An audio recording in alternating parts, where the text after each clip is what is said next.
In today's video, I'm going to be checking out Victor Wembenyama and one of his most recent games because it's actually quite interesting how he's playing. He is an absolute monster and we can learn a ton about him and how to play ourselves if we are just slightly bigger than our opponent or much bigger than our opponent. Anyways, let's get down. Let's check out Victor, but also make sure to go check out the hardest basketball shooting workout that is down in the description below. Okay, so one of the things that's not going to work against somebody who is much taller than you and generally quicker than you is traditional post moves. Sengun right here, he tries to create space by using that elbow right there, and it does not work for him because he doesn't move Victor anywhere because Victor is so long. His arm is already way up there. So Sengun tries to do a quick pivot, tries to do a little bit of a baby hook, which is generally a smart idea because he's got his body in between the ball and the basket, but he is not calculating the fact that Victor Wembenyama can jump really high and gets that block. If you're going to pull this move off, you need to make sure it's a very high arcing shot to get it over top of Victor. Without it being a high arc, it's going to get blocked every time. Something crazy about Victor is the fact that most traditional centers, especially those who are 7'5" like he is, generally post up and sit in the dunker spot. But Victor is different.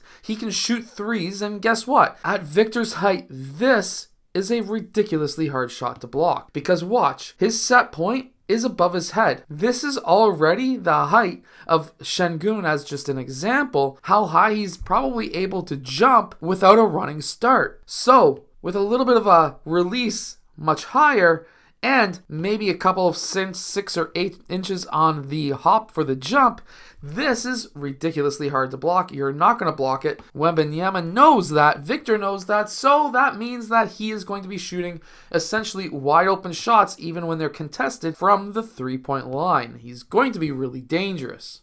Even with a taller player on him, as we see right here, he tries to create contact. Watch this.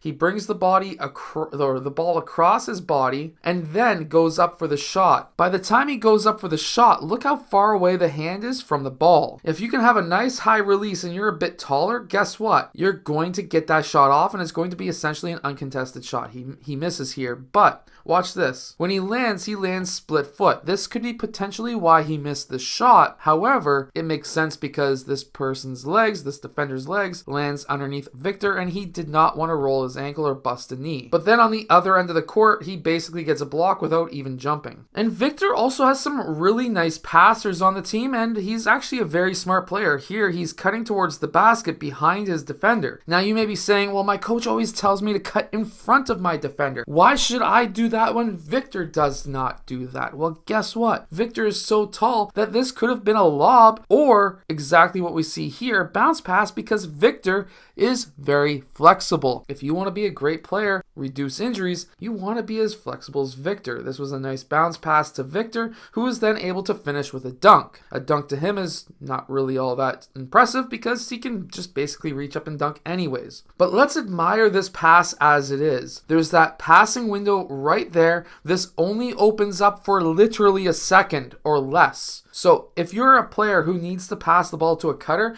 you have to understand you can't think twice. You can't second guess yourself. You make that pass. If it hits him, it hits him. If it doesn't, it doesn't. It doesn't matter. Guess what? It's going to happen. You're going to mess up a pass. That happens. People get turnovers. But that window only opens up for a second. And as soon as that window closes, he receives that ball and he's able to go up for that dunk. That was a beautiful pass and a nice finish. Victor also has some pretty good footwork. He goes off his right foot, left, right, and then up into his shot. This allows him to get his right side in line with the basket, and then with that nice release, he's able to hit that shot perfectly. And in fact, if we were to look at the actual drop on his shot, it's about 40 to 41-ish degrees in this case and many other times that I've measured this. This is within that 40 to 45 roughly degree angle that you want for your shot to come down on. Because if your shot is too high and it's coming down too fast and it hits the rim, it's going to bounce out. If it's too shallow, it's going to not hit enough of the mesh to be able to go in and it'll bounce out. But if you get within that 40 to 45 degree angle right about there, that is the perfect angle for if it hits the rim, there's a good chance that it bounces in. Victor Wembenyama is one of the best players right now who is coming into the NBA.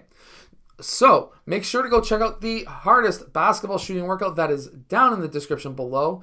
And that's going to help you be able to shoot that basketball from further away so you don't have to deal with 7'5" monsters like Victor. Anyways, I hope that you've enjoyed today's video. If you have, hit that like button, subscribe, and I'll see you guys again next time.